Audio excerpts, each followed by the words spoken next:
In this video, I'll show you how to install ZapCLI and write your first trading automation. By the end of the video, you will learn how to create trading automations in JavaScript and backtest them using ZapCLI. Okay, so let's get started. Here in the terminal, I will use npm to install ZapCLI globally. I will type the command now, sudo npm install globally ZapCLI. I'll enter my password, and after a few seconds, npm will install ZapCLI on my computer. To check that, I will type ZapCLI here and see the command is available. If I want to see the version, I can type ZapCLI v and I can see the version that was installed on my machine. Now that we have ZapCLI installed on our machine, let's create a project. To create a project in ZapCLI, we will use the create command. So I will type ZapCLI, create, and the name of the project. For this tutorial, I will choose project 1 as the name of the project. So I will type project 1 and click enter. Now ZapCLI will ask me some questions. The first question is what template to use to create my project. As you can see, there are 3 templates. For this tutorial, we will use the last template because we will get 2 sample automations that we can actually see. So I'll choose the third template, and then it will ask me to install the dependencies. I will choose yes. I will choose my preferred package manager, choosing npm. And then if everything went correctly, you should have a project 1 directory on your computer that we can open using our preferred editor. For me, that will be VS Code. Now that I have the project opened in VS Code, we can start writing our automation.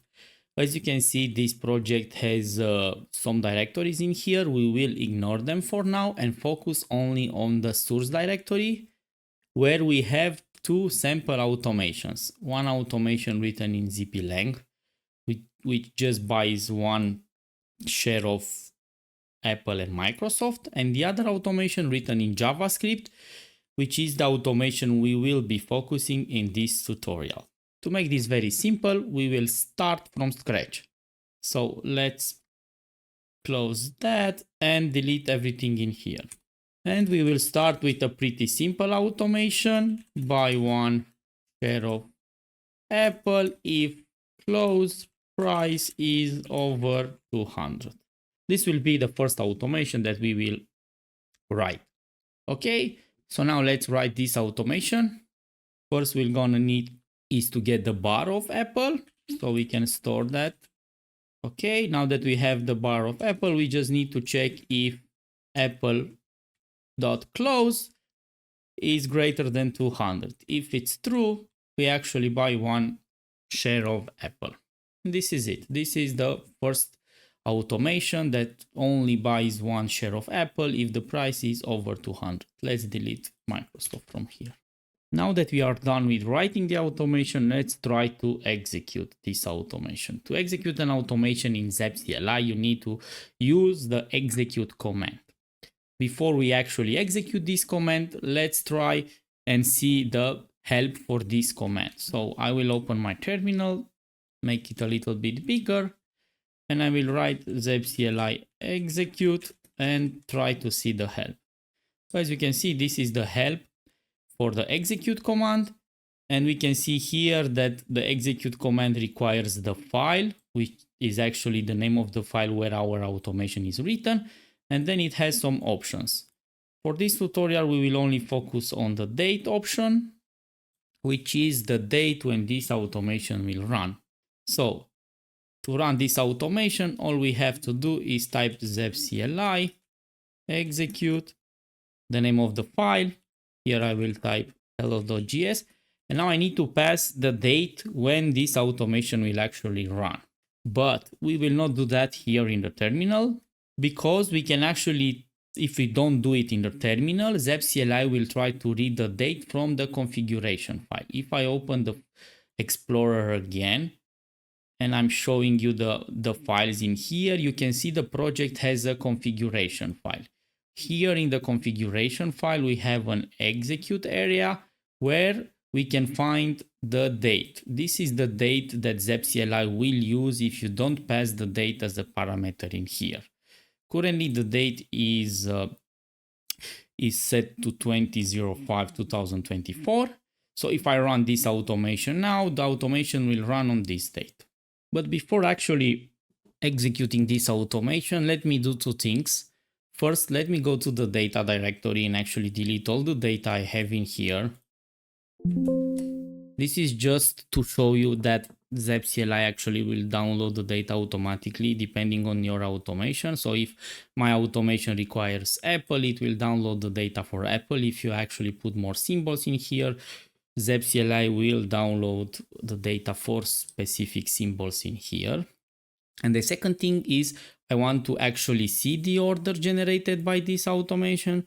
I can do that in two ways. I can pass an output file here like orders.json, or I can actually print the orders on the screen using the print command here. So I can type print and then I can actually print the orders in here. So this line of code actually prints orders generated by this automation. Okay, so now that I added the print statement here, I've deleted the data. Let's click enter and run this automation. I clicking enter. As you can see, ZapCLI saw that we required Apple. We want just one bar for Apple because we run for one day. I will click yes, and then I need to select the data provider. Currently, we have two data providers supported, Zapant and Yahoo, but you can actually write your own data provider pretty easy and it will work the same. I will choose Zapant for my data provider. Data was downloaded. In here, I have the Apple, but there were no orders generated because the price of Apple in the day that we have run is lower than 200. I can actually see, let me add another print in here, just print apple.close. So now I can see, let's say close, and I can see that this is the price of Apple when the automation has run, and then the orders. So let me run this automation again. I can see the price was actually 191 and of course is lower than 200. To make this a little bit simpler, let's switch to a chart and find an example where Apple price is over 200 so we can see this automation actually runs correctly. Here is the chart of Apple, and as you can see, the price is below 200 before 11 of June, and everything after 11 of June, the price is over 200. So if we check, for example, 20 May, which is the one date that we have actually run, the price was 191, which is under 200. So no buy order was generated. But if we choose any date after 11 of June, we should actually have a buy order. So I don't know, let's choose 12 of June and see if we actually get a buy order and make sure that our automation runs correctly. So let's go back to the VS Code and change the date. I'm back in VS Code. So now I will go to the config file and change the date from May 20 to 12th of June. So I will just change this to the 12th of June. And then I can run the automation and I should actually see one order generated. Before I do that, I just saw I have an error here. The second argument for the buy function, it's a bar, but what I've provided in here was a string. So I just need to change this to the bar. All these functions are well documented in the ZapCLI documentation.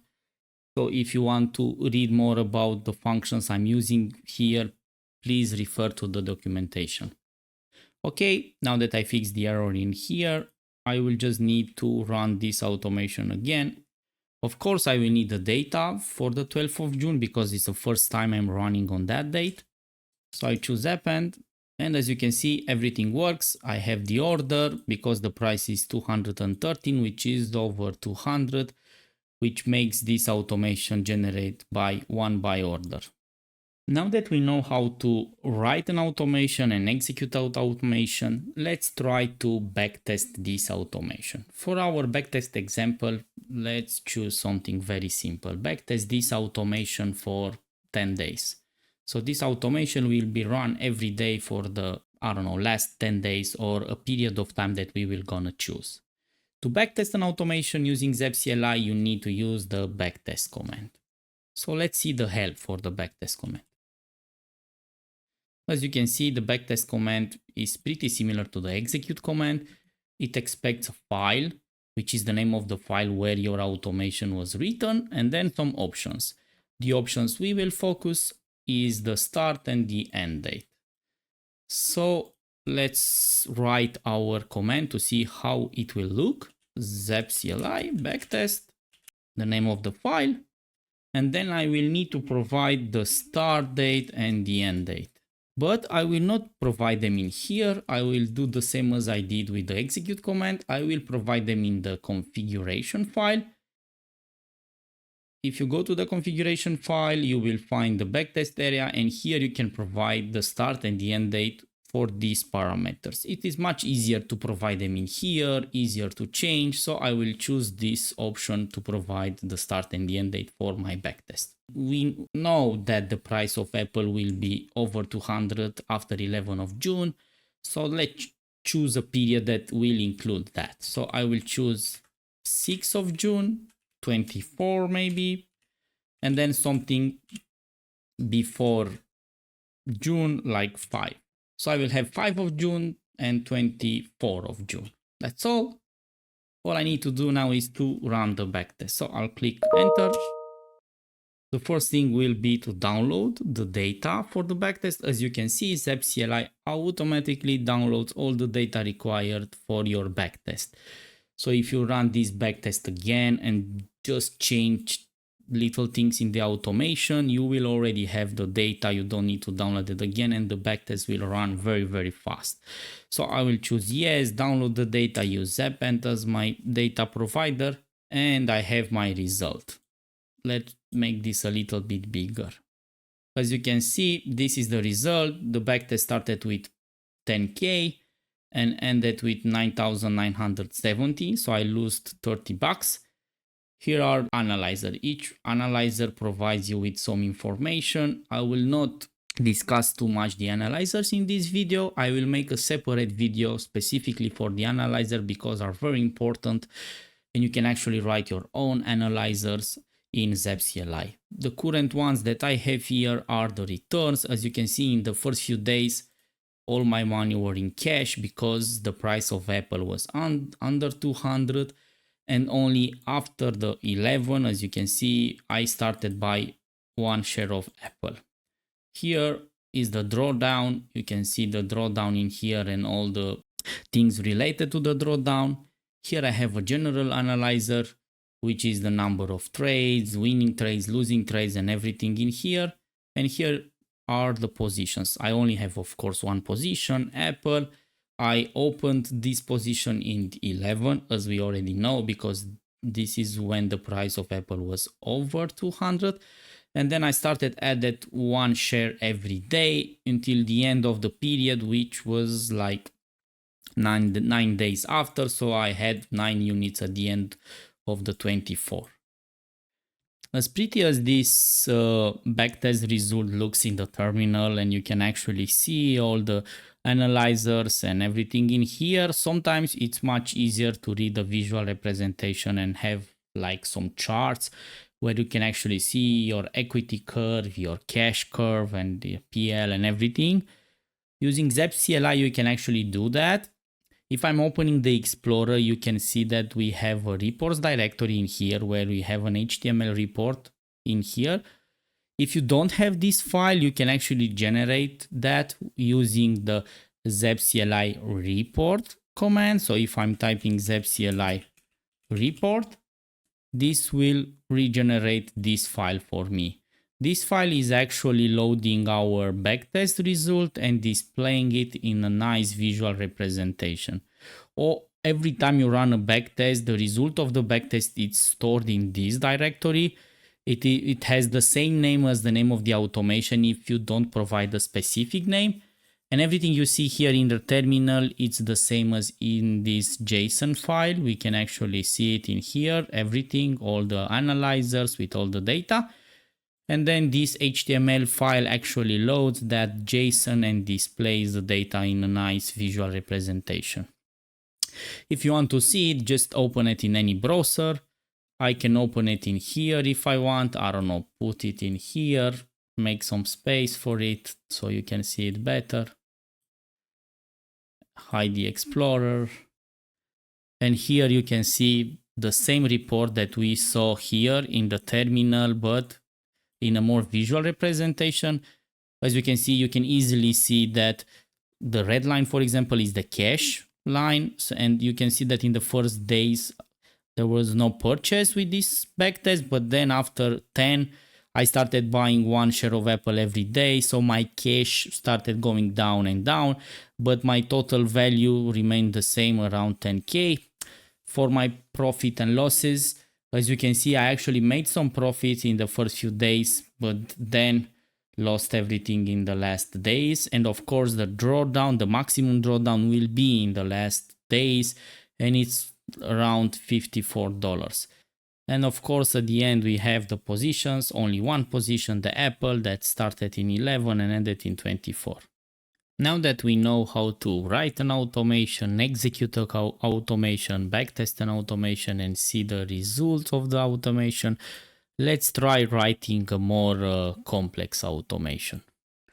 For our complex automation, let's try to use more symbols in here. So I will add more symbols like Microsoft, MasterCard, AMD. Okay, I think that's enough. Let's delete what we have in here and clear everything. Okay, so let's write the automation in words. It will not be a very complicated automation, but we will actually learn how to use multiple assets and use some indicators. So let's write in words the automation. So this will be my automation. I will buy 25% of my portfolio for each asset if the close price of the asset is above exponential moving average for the last 30 days. Let's start coding this. So I will need to go through each asset in the list. This is actually not correct. I have the assets, which is this, but are actually the symbols, are not the assets. So now that I have a symbol, I can actually get the asset with the asset function. Okay. Now I can calculate the exponential moving average.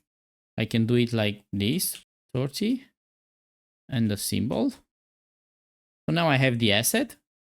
I have the exponential moving average. So now I can make my check. Let's say if the asset close is greater than exponential moving average, I will need to buy, but I don't want to use the buy function. I will need to buy amount, provide the asset, and then multiply 0.25% with my total capital. This will actually will use 25% of my total capital to buy this asset. And this is it.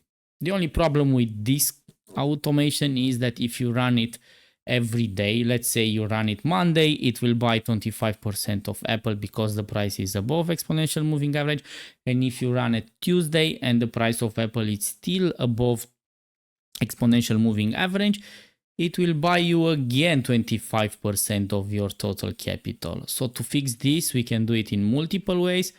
One way is to actually try to get position with the symbol and try to equal with null, like this. So if I don't have a position in Apple, then I will buy.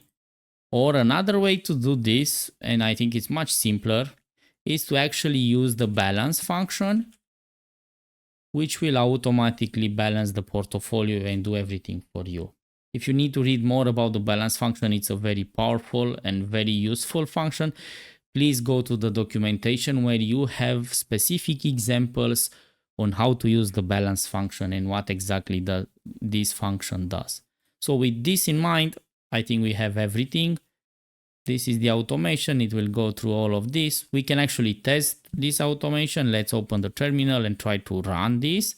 So if I execute this automation, it will download the price for Microsoft, MasterCard, AMD, because for Apple I already have the price, so it will only download the price for the symbols I am missing. So I'm choosing yes, and I have my first error, which is very important. This is like a very important error which you will see a lot in ZapCLI. The error is that to calculate exponential moving average, you need double the length of bars to calculate it. In my case, if I'm calculating the exponentially moving average for 30 days, I will need 60 bars of data. So I need to specify here the window for ZapCLI to know how many bars I need so it can download the correct data. As you can see, you already have the number in here. You need to put this number in here and everything will work. Let's try again. Now I see Apple 2 because before I only had 1 day of data for Apple. Now I need 60 days of data for Apple. So Apple will need to be downloaded too. So I'm clicking yes, I'm choose Zapend. And of course, now I have all the data saved in the files, but I only have 2 orders.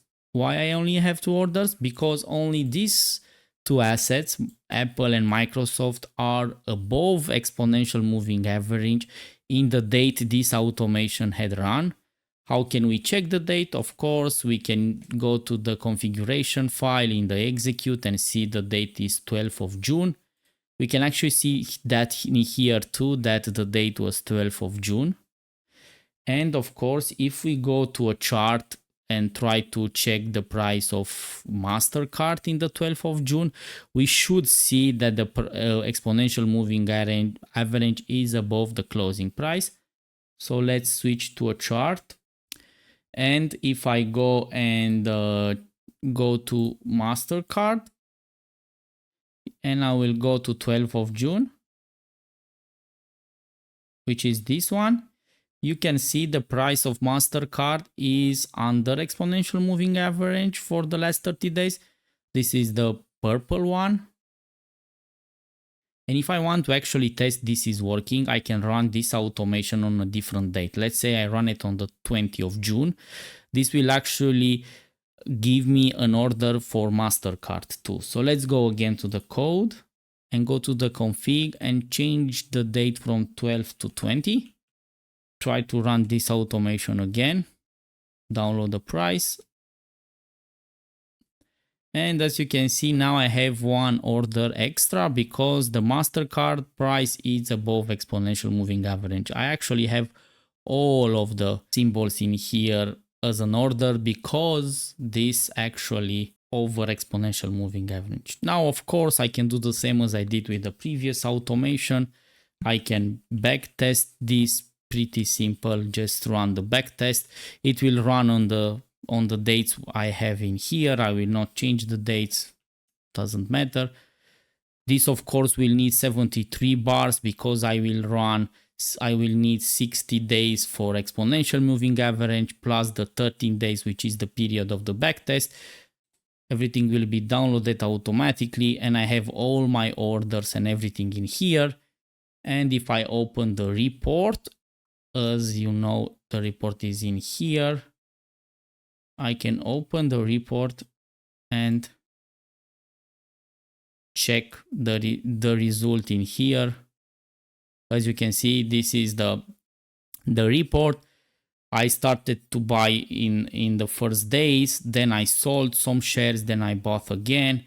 As you can see, I actually made some profit, $234. The max drawdown was actually from 7th of June until 11th of June. And here are all the orders that the backtest produced. And that's all. Thank you very much for watching. If you have any questions related to the ZapCLI or the automations or anything in this video, please leave it in the comment. Otherwise, please like, subscribe, and see you next time. Thank you.